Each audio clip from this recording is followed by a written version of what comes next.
Hello, I'm going to be teaching the Bridge series from the apprenticeship templates. So typically after you do your footwork, you'll want to go right into bridge work and offer clients a spring tension. The more springs for bridge, the more support. Bridge is a body weight exercise, so the lighter you make the spring, you're going to increase the challenge.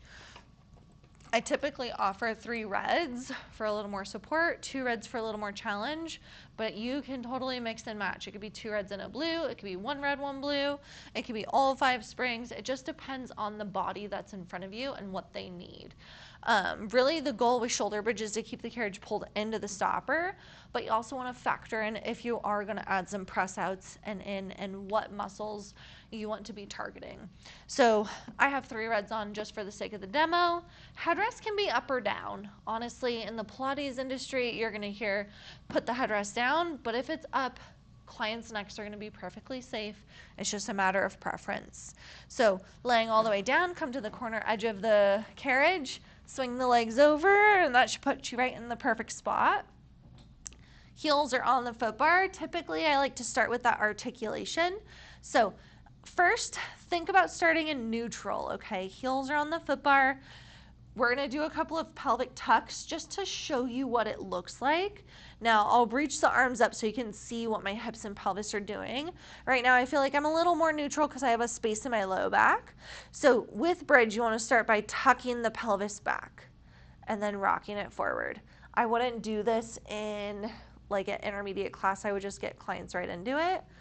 But some clients don't have this awareness or this control of just moving their pelvis, and it's not really pressing into the legs. Like, you want to keep the feet relatively light as you just do that little pelvic tuck. So find your neutral and then imprint. That imprint's going to smush your low back. Okay. I prefer, honestly, to keep the arms down for bridge because this position is also going to open up your chest and your collarbone. Keep the chin away from the chest, okay? So I'm going to lift my arms up though so that you can see the articulation. So you want to start by tucking the pelvis back. Okay, now the first thing that lifts is just the pelvis off the mat. My low back is still touching. And then we roll up, the low back lifts. My ribs are still connected. And then you continue to roll up vertebrae by vertebrae until the last thing to come up is part of the rib cage. And we're on about the middle of the shoulders here. Oh, I'm already cramping in my hamstring. Okay, we want to keep the carriage pulled into the stopper. I'm cramping. Okay, when you're doing it right, you're gonna cramp. So we're up here at the top. Okay, now big inhale. Exhale, roll down, think ribs. And then low back, use your core. And then pelvis. And then you come all the way down to neutral. Okay, so inhale, prepare. Exhale, tuck, peel, roll up. Vertebrae by vertebrae. Pause at the top, inhale. Exhale, roll down, massaging the spine. Use your abdominals to create a little bit more space in the back. A lot of clients aren't going to be able to achieve that articulation. You're going to see a lot of people just hinging up and down. Now, keeping those arms down, right? So we're going to roll up, reaching the feet forward, reaching your knees forward over your toes. Find that stretch of the crown of the head reaching back in this lengthen opposition. The knees reach out, the crown of the head reaches back. Press the arms down. This is going to put you in shoulder extension, which is going to open your posture in your chest. That's why I prefer the arms down, if I'm being completely honest, and back down. You can bridge on the arches or the toes.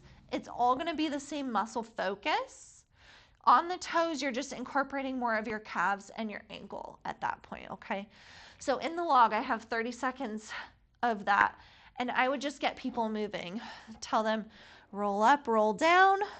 Obviously, I'm breaking it down just a little bit more for you guys. And then we'll roll up. You're going to do about 15 to 30 seconds of pulses. Squeeze and release the glutes. Squeeze and release. After that, roll down.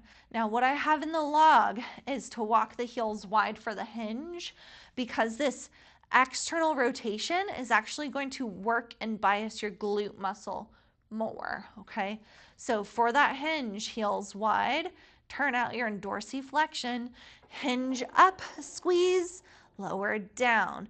I already feel the outer part of my hips working a little bit more in that hinge bridge, up, down, quick tap. Why am I cramping so much today? I just took a class right before this. Maybe that's what it is. So after the 30-second hinge, then we pulse up an inch, down an inch. I'd say 15 to 30 seconds, judge the room, okay? And then you can come down and relax. We're gonna keep those heels wide, and then we're doing our press outs. So lift your hips up, and then from here, press out and in. This is what I needed, actually. So push out. That's gonna be quads to press out. As you come in, hamstring curl, back of the thigh, glutes. Go out and in. And we wanna speak to the why. Why are we doing shoulder bridge? It's a great postural exercise, right? We'll come in halfway and do little pulses. We're opening up the chest and the posture. We're strengthening the back, low back, posterior chain. After your 15 seconds, come in and rest. My hips are just not liking this wide turnout right now. After that, we go into a single leg bridge. Now in the log, I have it just one leg in tabletop, one leg on, hinge up, hinge down. You're also welcome to straighten that leg up as you lift and lower, okay? The unilateral work is gonna bias your glutes more. The regular bridge is working your hamstring, because your knee, this is extension of the knee, this is flexion of the knee, okay? This is flexion of the hip, this is extension of the hip.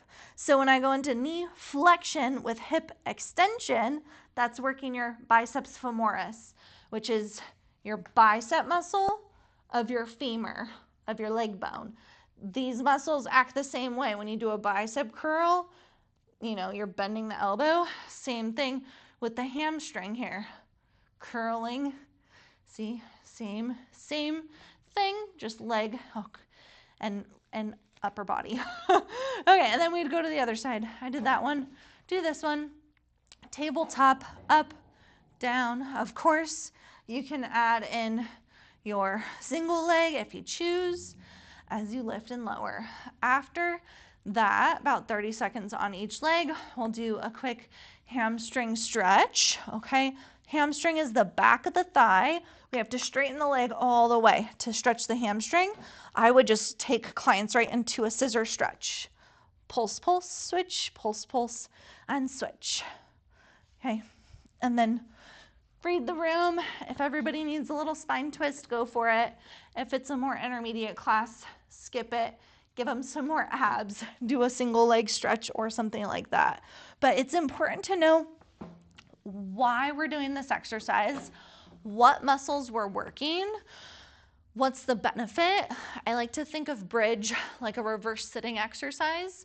So if I'm sitting all day long like this, the front of the hips are gonna get a little bit tight. The back body is gonna be a little bit long and weak. So with the bridge, you're gonna be opening up the front body, opening up the hips, strengthening the back body. So bridge, for me, it just seems like a reverse sitting exercise.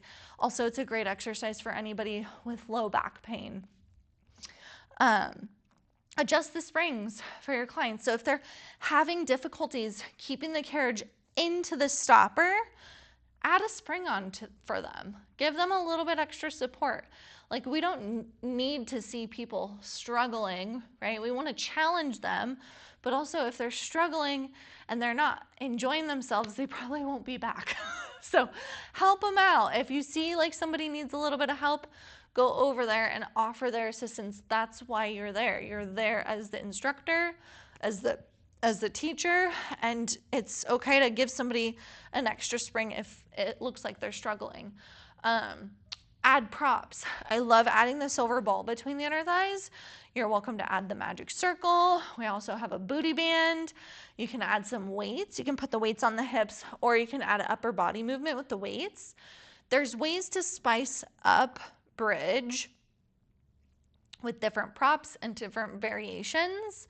Time under tension, so going longer or shorter durations. And yeah, just there's ways to make it interesting so it doesn't feel like you're teaching the exact same thing all the time. Okay, I hope this helped.